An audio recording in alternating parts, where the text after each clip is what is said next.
இந்தியாவிலேயே பெண்கள் இனத்துக்காக துணிந்து கருத்துக்களை எடுத்துச் சொல்லி பிரச்சாரம் செய்து வந்தவன் நான் தான்.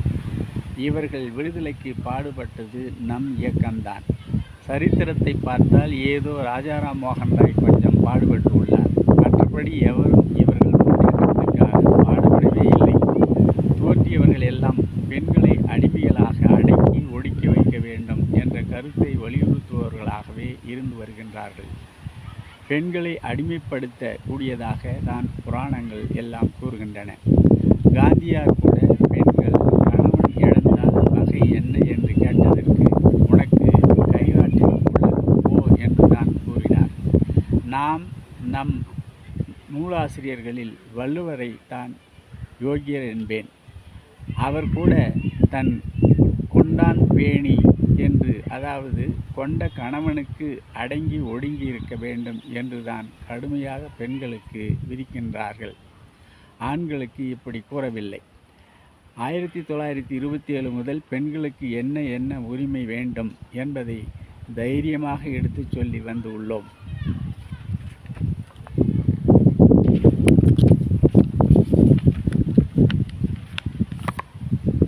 புருஷன் 2 பெண்டாட்டி கட்டிக்கொள்ளக்கூடாது என்று கூறியதை வன்மையாக கண்டித்தார்கள்.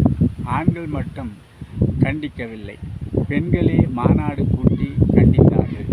மந்திரிகள் மனைவிமார்களும் கலந்து கொண்டு நிறைவேற்றினார்கள்.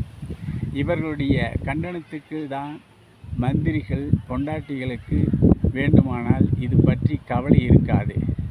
கல்லுடைக்கிறவன் உடல் உழைப்புக்காரன் பொண்டாட்டிகள் கதி என்ன என்று கூறி இருக்கின்றேன்.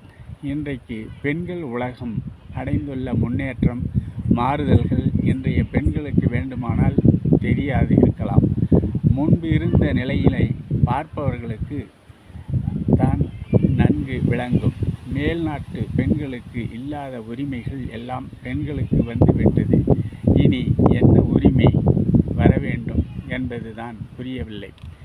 இன்று பெண்களுக்கு ஆண்களைப் போலவே கல்வி, உத்தியோகம், சொத்துரிமை, பதவி, அந்தஸ்து எல்லாம் வந்துள்ளது.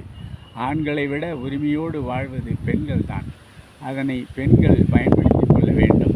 பெண்களை அடக்கி வைக்கவே பவிதாரத தர்மம் என்று புகுத்திவிட்டார்கள். பெண்களுக்கு ஒழுக்கம் கூடாது என்று நான் சொல்லவில்லை. பதிவிருத தர்மத்துக்கும் ஒழுக்கத்துக்கும் சம்பந்தமில்லை. ஆண்களுக்கு எந்த மாதிரி ஒழுக்கமோ அவைகள்தான் பெண்களுக்கும் இருக்க வேண்டும். இன்று பெண்களுக்கு சகல உரிமைகள்